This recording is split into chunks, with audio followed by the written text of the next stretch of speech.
Entonces fue una mañana muy densa, ¿se escucha? ¿Sí, no? Con muchos contenidos, con muchas reflexiones, muchas visiones. Y yo creo que eso ha generado, ¿no?, preguntas, dudas, necesidad de aclaraciones, comentarios. No sé si hay alguien que quiere romper. Ya, sí hay alguien que quiere romper el hielo. Entonces, por favor, dale. Sí, creo que sí. Segundo y tercero. Bueno, yo tengo una pregunta para Roberto Di Meglio, que ha hablado de los ODS, ¿no? De la implantación de la calidad del trabajo. Bueno, ¿en qué medida cree usted que... tengo dos preguntas en ese sentido. Primero, ¿somos conscientes los gobiernos locales sobre todo en los países más avanzados o más industrializados, de que hay que implantar esos ODS en la agenda, tienen que entrar dentro de nuestras agendas de trabajo? Porque yo me estoy dando cuenta de que falta un poco conciencia por parte nuestra, ¿no? Eso por un lado, que no somos conscientes hasta qué punto existe esa Agenda 2030. Y por otro lado, si realmente cree que tenemos las herramientas para que se cree esa calidad en el trabajo. O sea, unas herramientas efectivas, y cuáles pueden ser realmente, desde un punto de vista más práctico, más de hacer. Gracias. Yo quiero agradecer por la pregunta, un poco complicada, difícil, ¿no? Pero sobre todo la segunda, ¿no? La primera, sí, creo que no hay en los países, preguntó por los países en Europa, ¿no? Bueno, hay una cuestión de fondo que es pasar de la teoría a los hechos, implica un compromiso no solo político, sino también presupuestario. Entonces ahí hay como una pequeña diferencia entre lo que se quiere y lo que se puede hacer, ¿no? Yo he hablado mucho del tema de la economía social. Hay en Bruselas mucha actividad alrededor de la economía social, de las nuevas formas de empresa social, pero nos estamos quedando mucho en la declaración de intenciones, ¿no? Entonces, pero efectivamente hay también una dificultad presupuestaria, ¿no? O sea, estamos en periodos difíciles de flujo de caja, ¿no? Por lo cual nosotros lo vemos esto directamente en las actividades de cooperación técnica para el desarrollo, que han disminuido bastante porque hay menos capacidad, ¿no? Y la otra pregunta era... para implantar, ¿no? O para esas medidas de trabajo o ir con el objetivo número 8. Sí. ¿Cuáles son esas herramientas efectivas o cómo veis que pueden ser esas herramientas efectivas? Sobre todo a la hora de implantarlos en gobiernos locales, ¿no? Bueno, yo creo que el gobierno local, como he dicho en mi intervención, es un lugar donde es menos difícil integrar las distintas dimensiones del desarrollo, porque hay una cercanía mucho más fuerte entre el político, la política y el ciudadano. Yo creo que en ese sentido hay que incrementar la ciudadanía activa, ¿no? A través de formas de hacer los negocios diferentes, ¿no? O sea, no se puede pensar de resolver los problemas que tiene el modelo, porque los tiene evidentemente, con respuestas que no sean también innovadoras. Entonces hay que pensar en formas diferentes de hacer negocio, que implique un compromiso mayor del ciudadano, que esté más involucrado en la búsqueda de qué, no solamente de ganancias individuales, sino también del bien común. Y para eso hay que construir formas de interrelación. O sea, si tenemos que ver las cosas con realismo observador, la respuesta es un poco pesimista, ¿no? Yo creo que de todas maneras hay que tratar de cambiar las cosas para mejor. Entonces, se puede, sí se puede. Es complicado, es complejo. Falta una socialización de la propia agenda. Sí, falta una socialización de la agenda, falta un involucramiento de la sociedad civil, falta elevar el nivel de la sociedad civil también, como conocimientos. Hay mucho para hacer. Otra pregunta y tercero. Bueno, en primer lugar, gracias por vuestras presentaciones de hoy, han sido muy sugerentes. Mi pregunta va un poco dirigida a Roberto, pero está un poco relacionada con cosas que han ido apareciendo en cada una de las ponencias. Es una pregunta relacionada entre el progreso y el cambio tecnológico y la destrucción del empleo. Ainhoa hacía breve mención a la crisis, los problemas demográficos, creo que Luc también ayer hacía referencia a eso.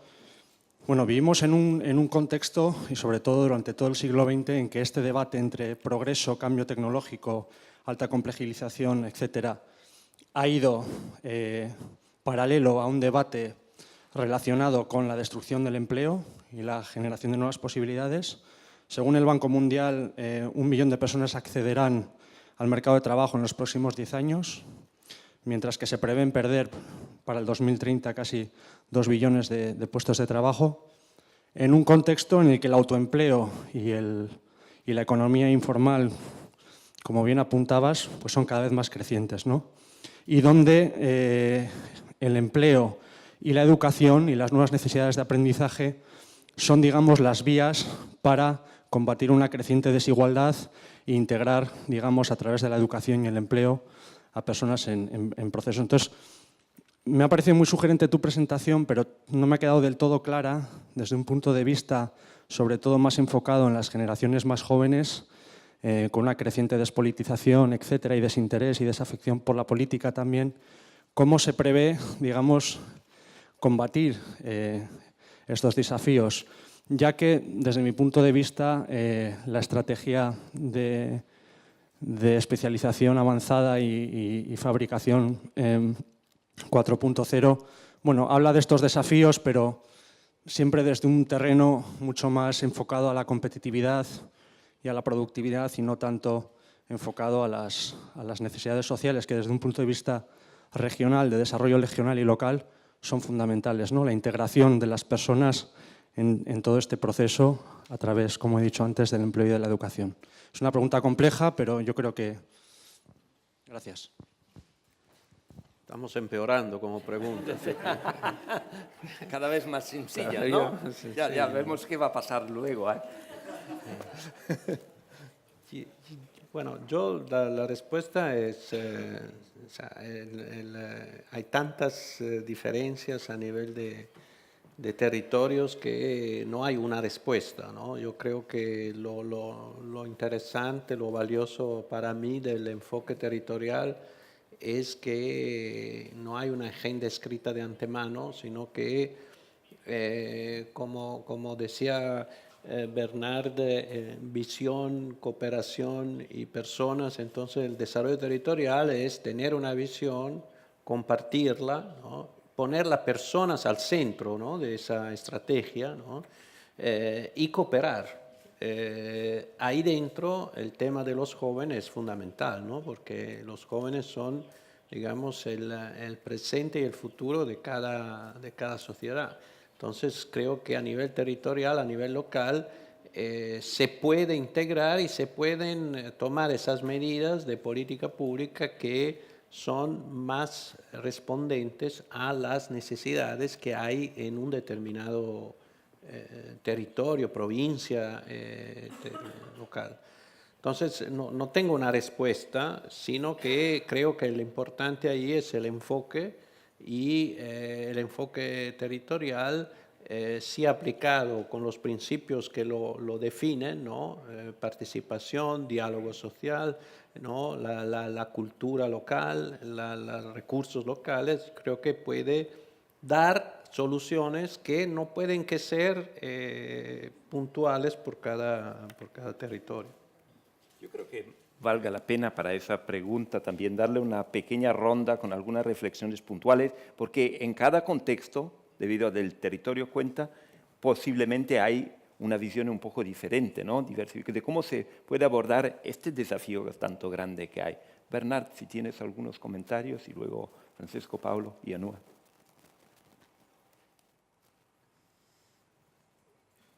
Well,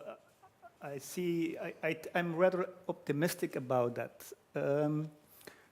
I'm just looking to,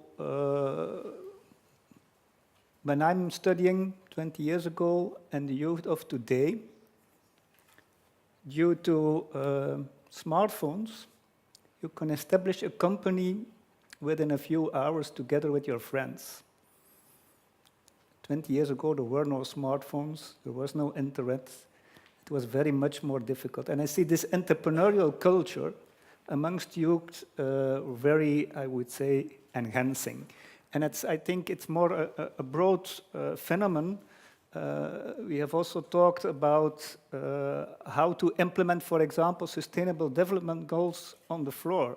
But I see a lot of citizens taking initiative on sharing economy, on solving mobility questions, on doing something on a very local scale. Of course, you will not solve climate change by that, but they take initiative to do something in their environment.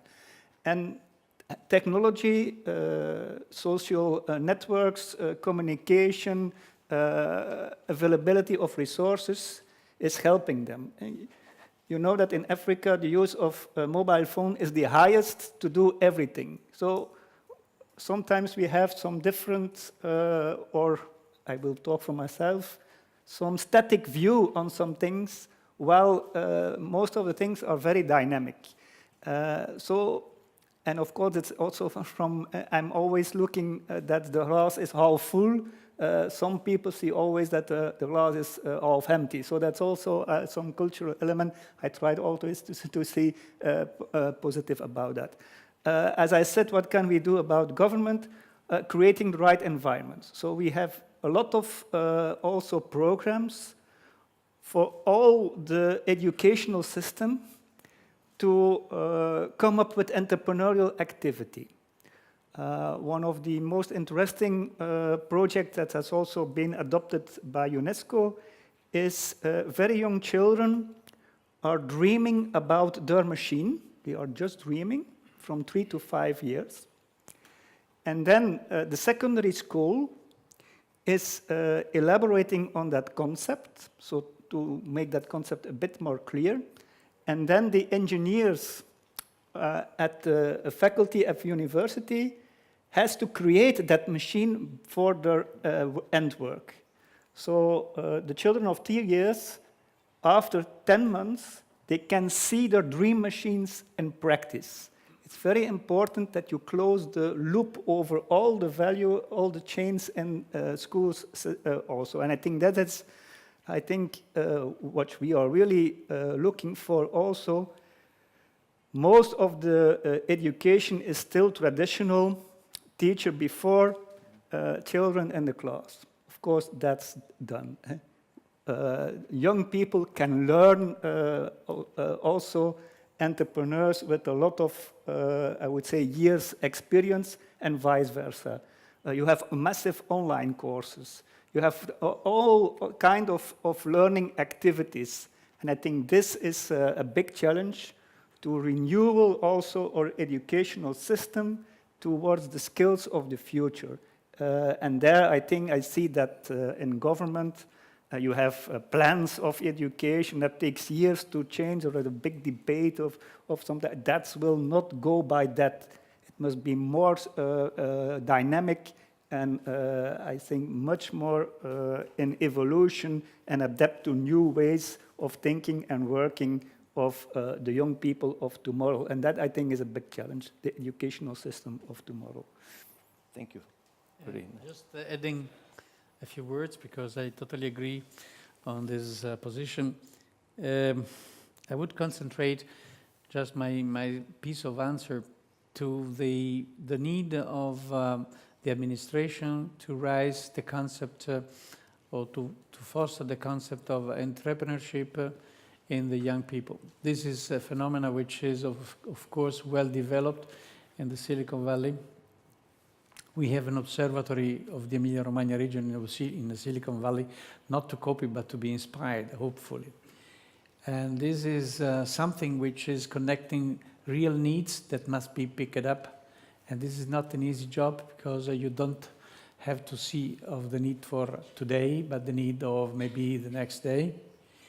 And bring that into reality with a complex of activity which is involving all the partners. So the difficult part of the job is to pass from curiosity-driven research into the demand-driven research, which was mentioned before, and declining that research demand into real business.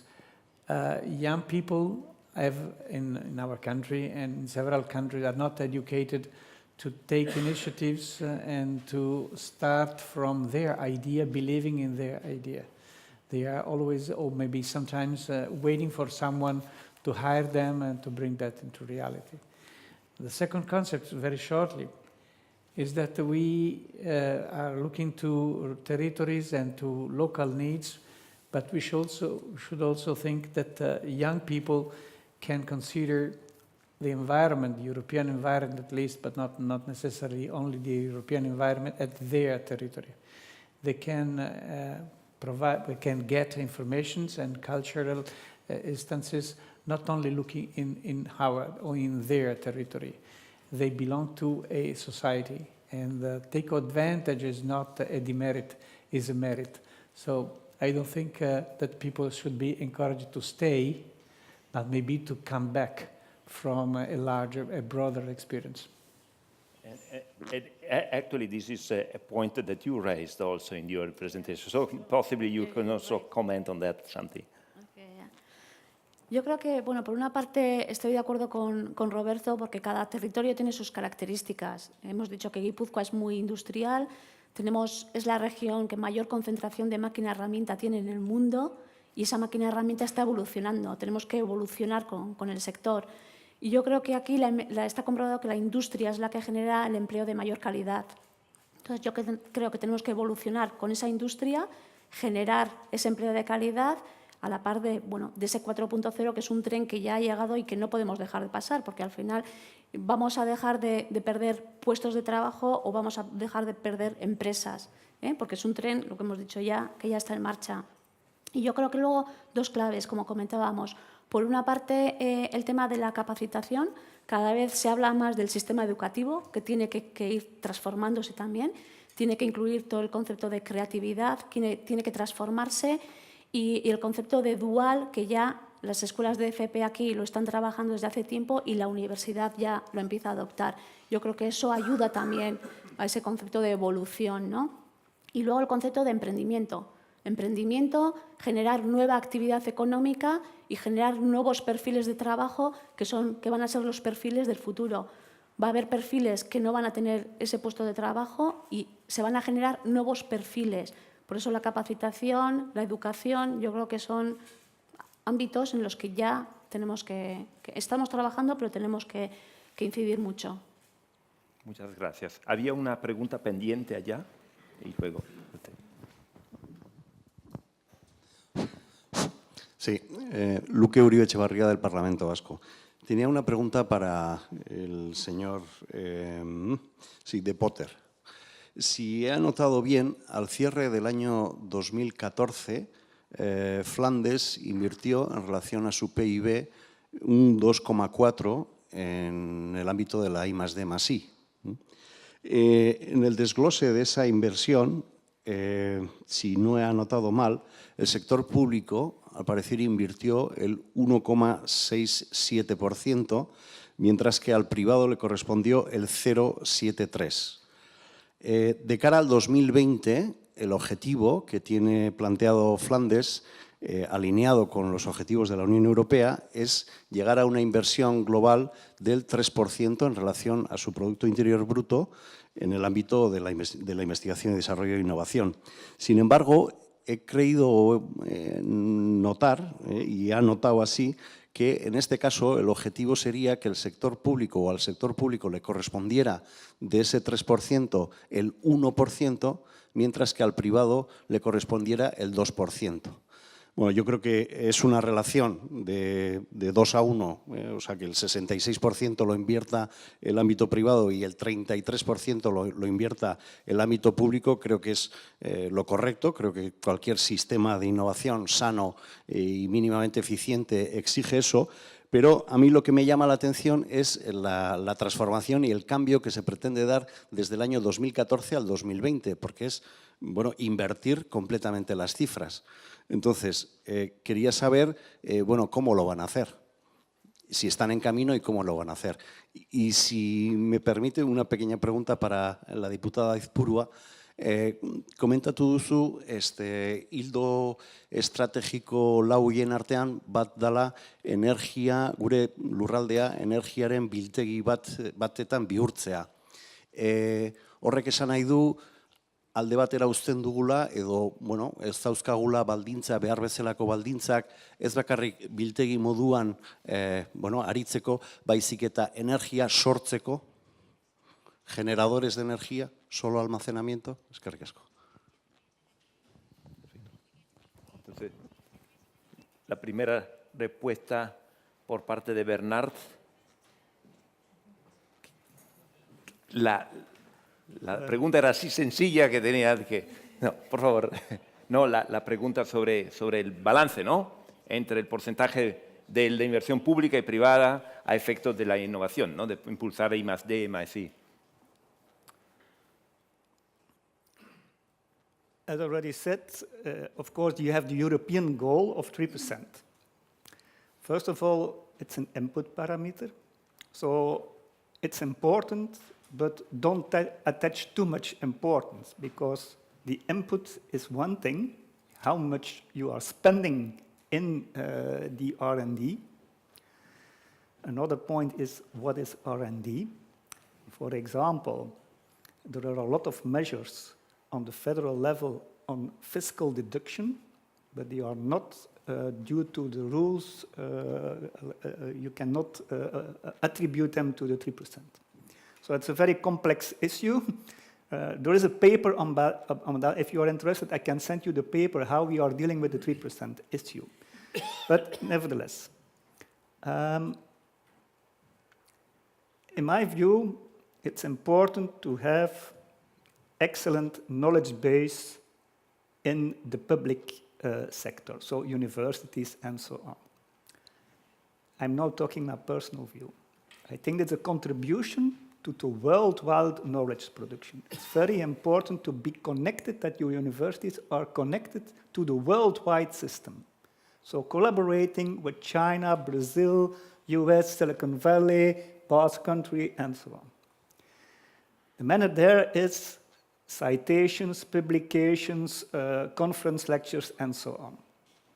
And in this sense, of course, it's equitable that the rich countries are producing more knowledge, R&D, than the poor countries. Therefore, there is 2% of the GDP must be spent on that. In that logic, I think it's very fruitful. Of course, you have the common knowledge base. Then, of course, the problem or the challenge for each region or community is, how can I use this knowledge, which is produced worldwide, which is open sites, open data, and so on, to my concerns? And then you get the gap between knowledge production and knowledge users. And then I think it's very important, and we see it in all regions, that we have some form of collaboration platforms, so that you have the collaboration between companies, not-for-profit actors, and your knowledge base.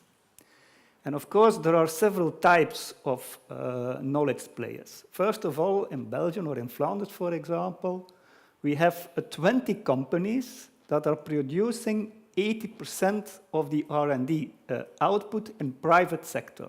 So Johnson & Johnson, Barco, Philips, and so on. There are only a few companies that really have an own R&D department. So they're really investigating new drugs, new energy systems, and so on.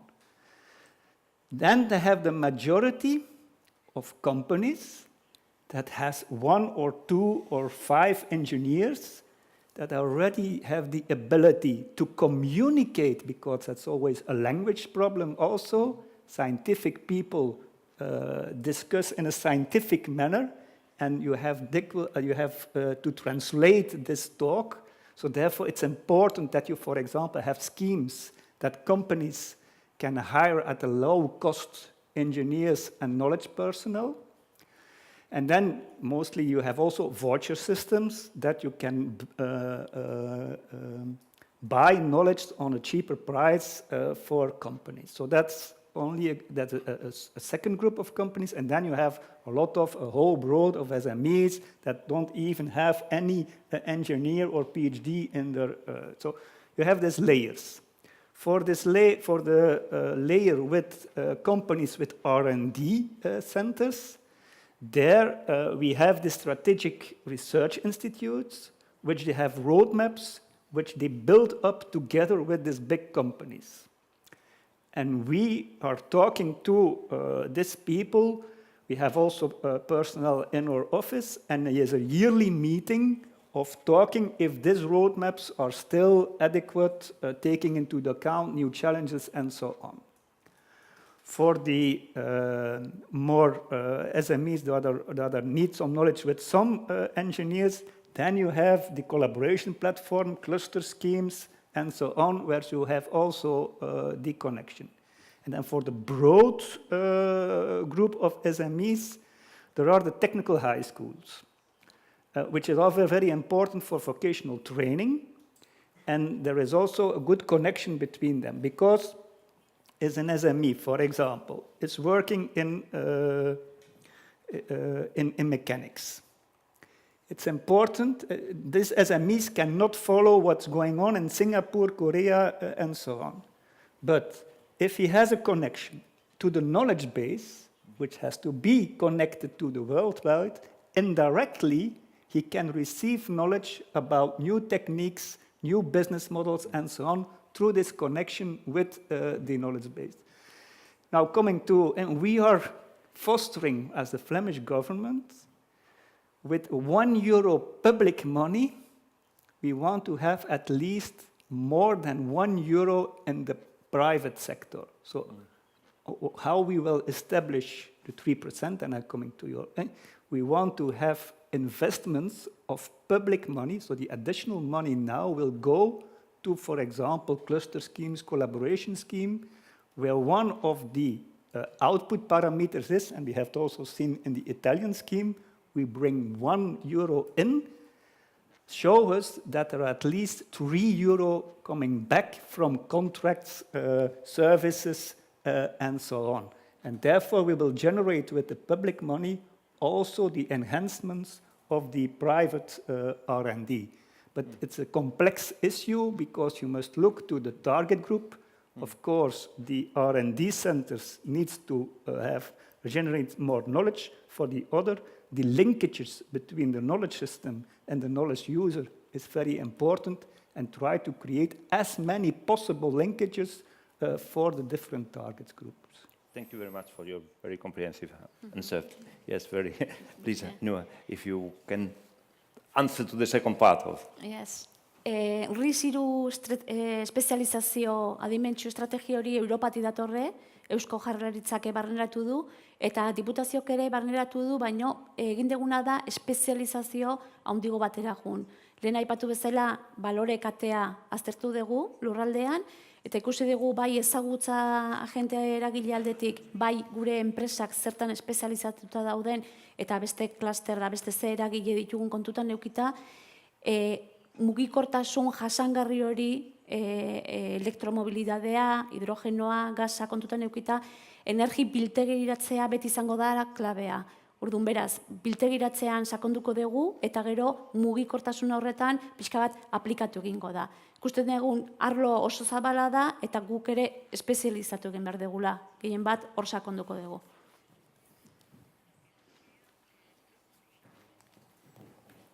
Bueno, ¿hay alguna pregunta pendiente? Tal vez, sí, acá, por supuesto. Sí, una pregunta muy sencilla, pues estamos ya al final, para Paolo Francesco, que está muy tranquilo ahí. Bueno, primero felicitarle porque creo que vive usted en un lugar privilegiado. Tienen gastronomía, mercatecnia, producen coches, producen yates, una mortadela fantástica, tienen de todo.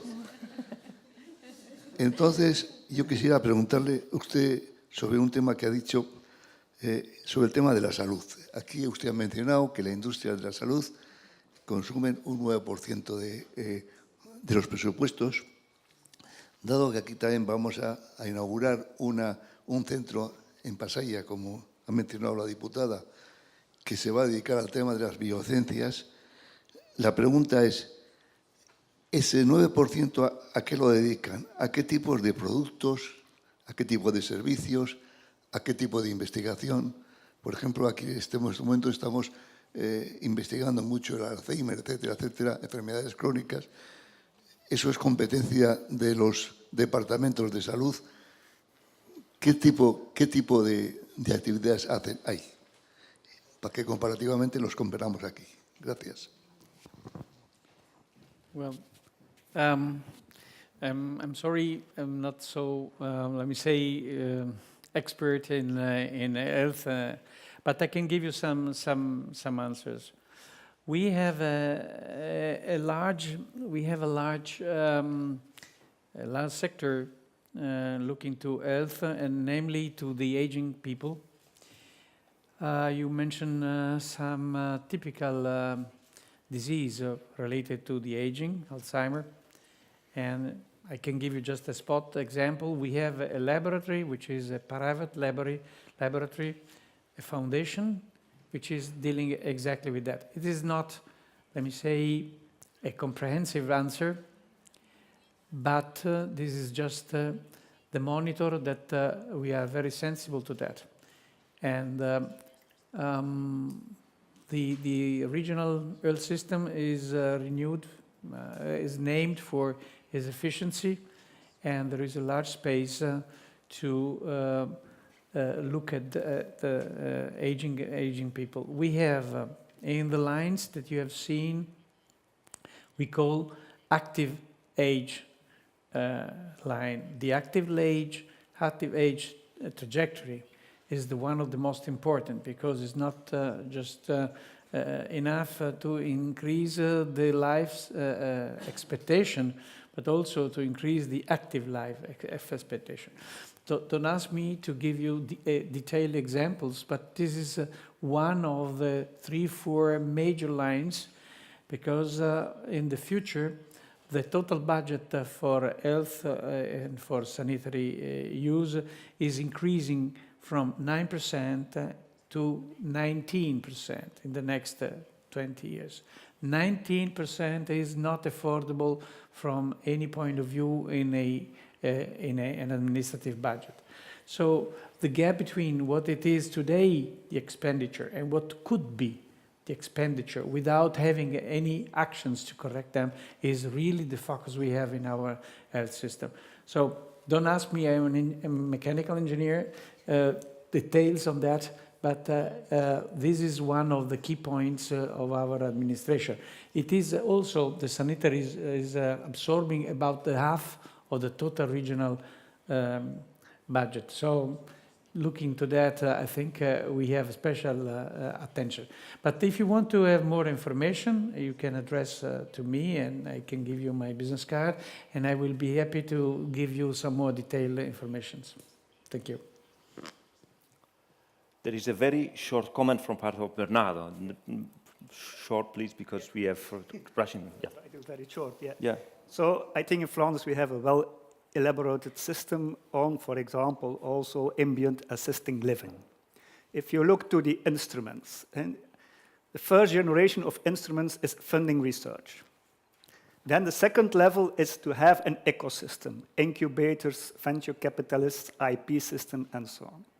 Third system is you look to the real challenges. Alzheimer is a real challenge. But the fourth layer, it is end. The fourth layer is user-centered. We have a lot of living labs in Flanders where companies can test out new models, new practices with patients. Of course, it's in a sound and safe environment, but that's, I think, the future.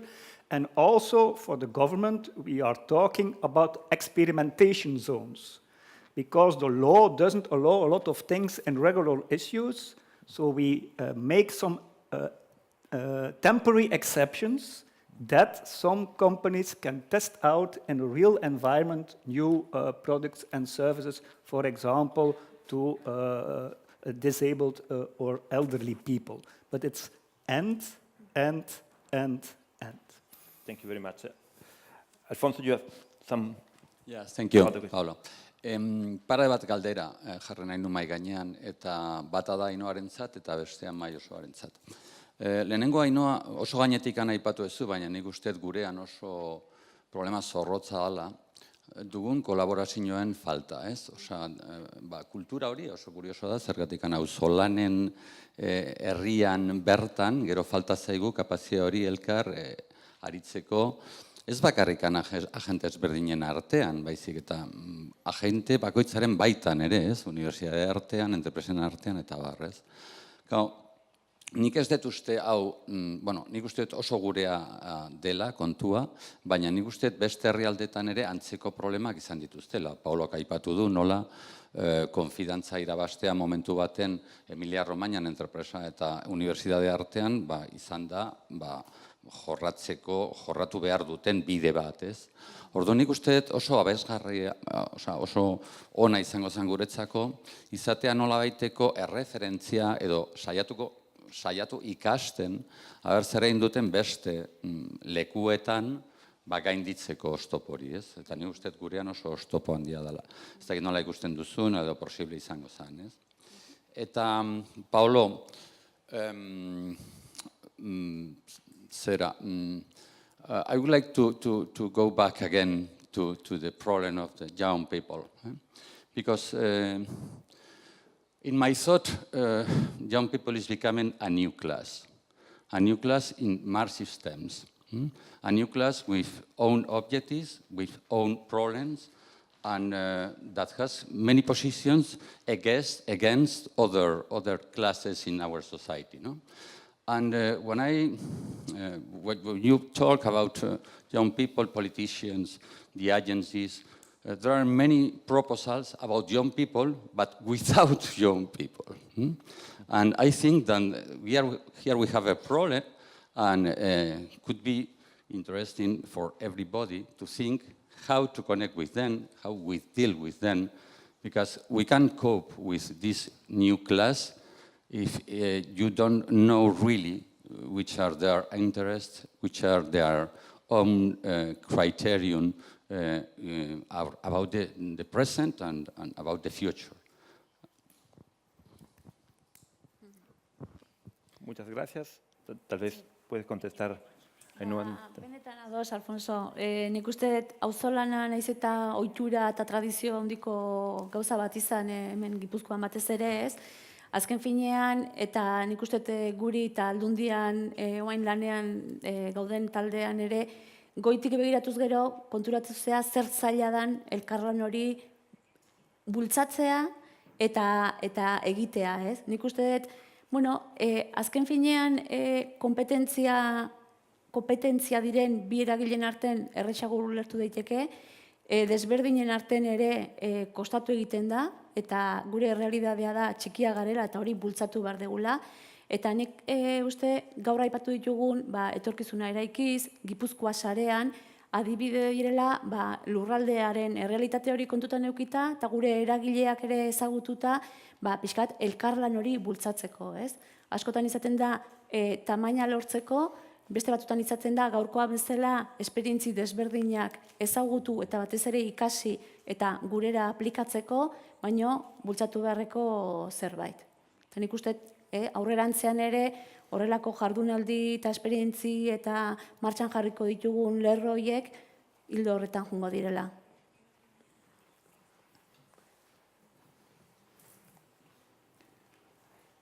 Bueno, con respecto a cómo interactuar como esta nueva clase emergente, ¿no? Que serían los jóvenes y cómo se puede actuar con ellos, bueno, una respuesta rápida puede ser que hay que considerar esa como una clase líquida para mutuar el esquema mental de Bauman, ¿no?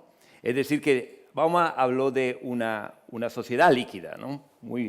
Yo creo que en la sociedad líquida en que estamos, los jóvenes representan una clase posiblemente líquida, es decir, que la forma con que ellos interactúan, actúan, cómo viven, es totalmente diferente de lo que es la forma consolidada que nosotros tenemos, ¿no? Ellos, los nativos digitales, que son los jóvenes de hoy, tienen forma completamente distinta de pensar, de actuar de manera multiniveles, simultánea, trabajan involucrados en una manera distinta en los medios sociales, las redes sociales. Todos los tenemos este involucramiento en redes sociales. Pero mi percepción es que los jóvenes en este sentido tienen una forma distinta de ponerse frente a esa cosa. Y eso lo lleva a vivir de manera diferente su participación en la sociedad, ¿no? Todo el tema de la innovación social, por ejemplo, ¿no? Mucho se está hablando de eso, ¿no? Como un factor de diversificación y de ampliación del concepto de innovación. Y lo que yo veo y percibo es que hay mucha innovación social que se está dando entre los jóvenes que no se está capturando, no se está captando por nada. Y si nosotros nos aprendemos a interactuar y detectar bien eso y cómo trabajar con eso, nosotros perdimos nuestra capacidad de interactuar verdaderamente con los jóvenes. Y creo que eso es el desafío que tenemos. Y si miramos, por ejemplo, para tomar un ejemplo que no es técnico, no es innovación, es cómo los jóvenes viven su ser políticos, ¿no? Eso es completamente diferente de lo tradicional. Y si nosotros no entendemos eso, no logramos capturar esta clase emergente. Coincido con la idea que puede ser una clase emergente, pero creo que es una clase de naturaleza distinta de las clases sociales que la cultura marxiana nos ha dado como patrón, ¿no?, de referencia. Y eso es justamente uno de los elementos medulares para que la innovación adentro de la sociedad funcione, que es una innovación que no tiene que ver necesariamente con la técnica, pero tiene que ver mucho de cómo los jóvenes viven el hecho de estar en un sistema de fuerte interacción e integración tecnológica y técnica. Eso creo que es el desafío. Es un desafío importante y, bueno, no veo muchos casos de éxito que se puedan hoy en día dar de cómo eso está funcionando, ¿no? Es todavía algo para mirar hacia el futuro, para comprar un concepto que tú estabas en tu cierre mencionando. No sé si alguien quiere aportar algo más, porque... Sí, yo quería decir algo sobre este tema de los jóvenes, que efectivamente son un grupo, yo me resisto un poco a llamarlo clase, ¿no? Un grupo, digamos, de la población joven, ¿no? Los jóvenes. Si miramos las tasas de desempleo, vamos a ver que para los jóvenes es de 2 a 3 veces mayor que para las personas adultas. O sea que hay una dificultad importante, objetiva, de ingresar al mercado de trabajo.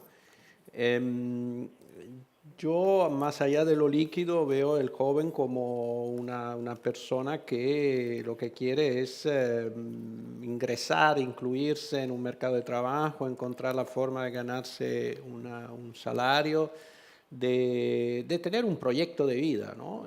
Lo que se parece ser siempre más difícil, ¿no? Yo creo que en España, en Italia, en muchos países se está legislando sobre, por ejemplo, llevar la edad de retiro de pensión siempre más arriba, ¿no? Entonces ahí también es otro tema que es un mensaje contradictorio con la voluntad de promover la inclusión mayor de los jóvenes al mercado de trabajo y digamos, elevar el nivel del retiro de la gente que se va a pensionar. O sea, y esto lo digo yo que estoy cerca de esa edad, ¿no? Pero, y que quiero continuar a trabajar, pero efectivamente es como un tema un poco contradictorio y lo vemos en esta, digamos, prolongación, ¿no?, de la juventud, donde yo lo veo en la OIT, en Ginebra, tenemos ahí muchísimos jóvenes que vienen a hacer periodos de internship, de pasantías, y que tienen 32, 31, 33 años con doctorado, postdoctorado, máster, ¿no? O sea, y eso no quiero hacer un spot publicitario para la OIT. Nosotros somos la única agencia que paga los pasantes, ¿no? O sea, las otras no los pagan, ¿no? O sea, vienen ahí para el currículum. Pero ¿qué nos están diciendo? Que no hay realmente una forma de ganarse dinero. Entonces, y dependen de quién, de los padres, ¿no?, que en muchos casos mantienen los hijos y antes de que puedan ingresar al mundo del trabajo. Entonces, ahí hay un problema muy, muy grave que no tiene una respuesta así sencilla, sino más bien una necesidad de una respuesta compleja y bueno, Nosotros en la OECD también los pagamos, los pasantes algo.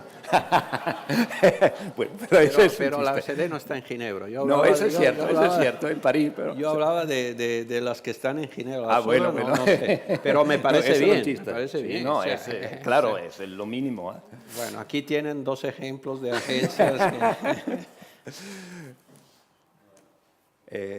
Bueno, yo creo que no sé si hay la última pregunta, si no vamos cerrando, porque ya estamos por encima con los tiempos y no tienes algo. ¿Sí? ¿Hay una pregunta, por favor? La final. Sí. Muchísimas gracias por sus interesantes ponencias. Esta es una buena representación de la Europa de las regiones y los pueblos. Estamos hablando mucho de futuro, de la captación de talento joven, de la vuelta a casa de los que se fueron, en el caso de Guipúzcoa. Pero yo veo un nubarrón amenazante en un futuro no muy lejano, casi diría que cercano ya. La inversión de la pirámide poblacional. ¿Cómo piensan resolver este problema en sus correspondientes regiones y más concretamente en Guipúzcoa? Porque sin reposición no hay futuro. Muchas gracias.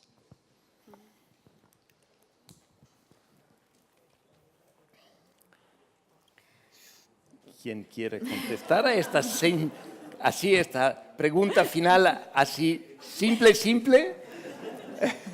Yo creo que la verdad es que no vamos a tener muchas respuestas.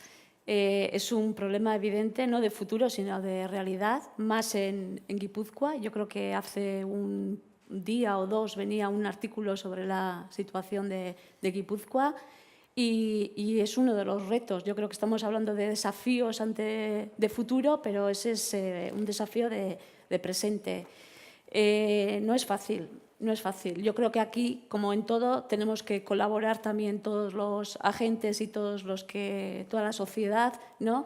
Porque eso sí que obliga, la verdad, a una colaboración, ideas, no sé, eso es un problema y la verdad es que yo creo que no hay muchas respuestas.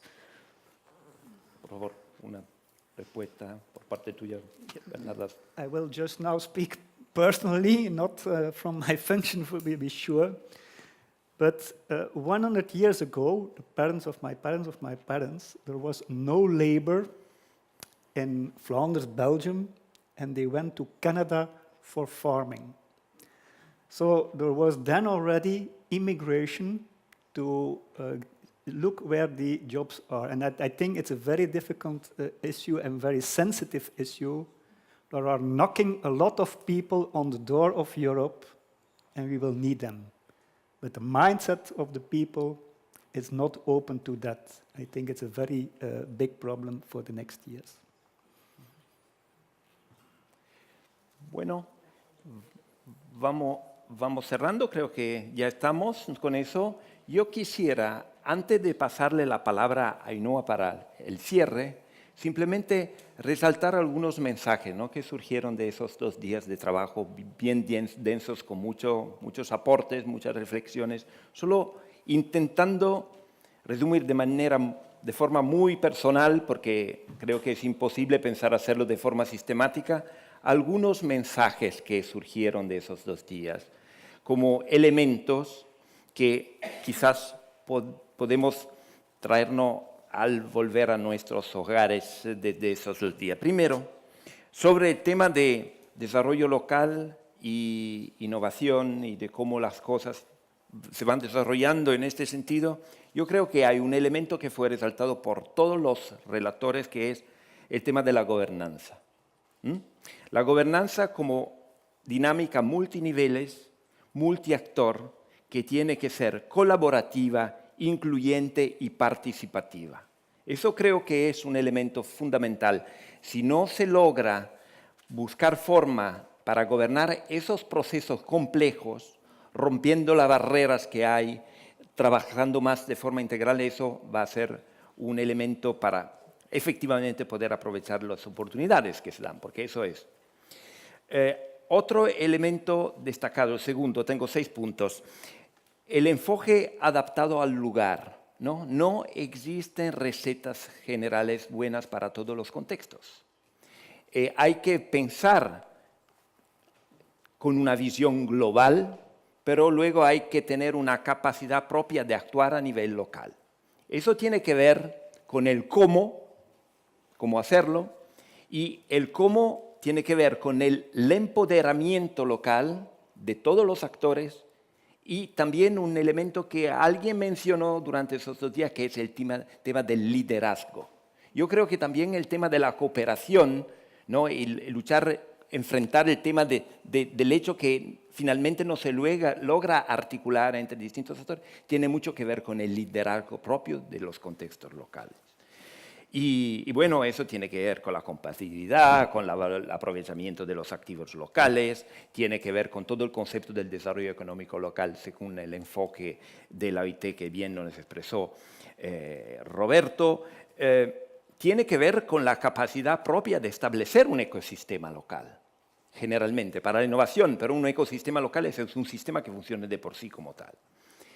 Para poder actuar de manera efectiva a nivel local, sin embargo, lo que se requiere es establecer redes, capacidad de establecer redes, eso es otro punto. Redes, porque las redes son una medida para poder lograr la masa crítica, sobre todo en sistemas moleculares, sistemas de empresas pequeñas, ¿no? Si no se logra fortalecer las redes, eso constituye un elemento. Redes entre empresas, redes entre los distintos actores. Se habló de triple hélice, cuádruple hélice, quíntuple hélice, eso tiene que ver con las redes locales, pero también redes globales, ¿no? La innovación es una dinámica que no conoce barreras. Aquellos que innovan en un campo tienen que poderse mover a escala global, porque de otra forma no se puede efectivamente aprovechar las oportunidades. Cuarto punto es el tema del capital humano, el tema de lo talento, cómo generarlo, cómo detenerlo, cómo atraerlo, y eso es un elemento fundamental, que tiene que ver con el concepto de people, ¿no?, que Bernard no ha destacado entre las 3 palabras clave, ¿no?, es decir, trabajar con eso.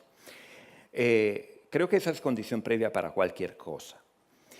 Hay otro factor que creo que es importante, que es el tema de los agentes, de las agencias, de los actores que faciliten a nivel de sistema las interacciones. De hecho, todos los ponentes, todos los que participaron, de una forma distinta, o mencionaron agencias en ese contexto, o son participantes de agencias, son funcionarios, dirigentes de agencias. Eso quiere decir que se requiere un facilitador de sistema, un catalizador de sistema, que es lo que funciona donde los sistemas locales funcionan. Donde no se da eso, ahí hay una fragmentación a nivel local que impide efectivamente aprovechar las potencialidades. Eso tiene mucho que ver también con un rol distinto del sector público frente al privado, ¿no? Por ejemplo, hay un libro que salió a la prensa hace unos pocos años, que es el The Entrepreneurial State, ¿no? De Mariana Mazzucato, en donde se está pensando de una manera diferente del actor público, en establecer de manera novedosa estas condiciones marco que Bernard estaba hoy mencionando varias veces. Eso creo que es importante. Por último, que es un concepto tal vez banal, pero creo que es importante, es, digamos, desarrollar un nuevo paradigma frente al concepto de innovación. La innovación no es más I más D más I, pero innovación tiene que ver con muchas cosas diferentes que son aquellos factores que determinan un ecosistema. Y ahí hay un tema importantísimo que en alguna medida se ha mencionado, pero yo creo que es medular, que es la innovación institucional. La capacidad de salir de los silos, de la visión sectorial y pensar más de manera integral. Eso es lo que yo creo sea importante como resumen. No sé si logré representar un poco la gran variedad de posiciones, pero algunas reflexiones creo que van por eso. Muchas gracias y le voy a pasar a Nuala la palabra para el cierre. Gracias.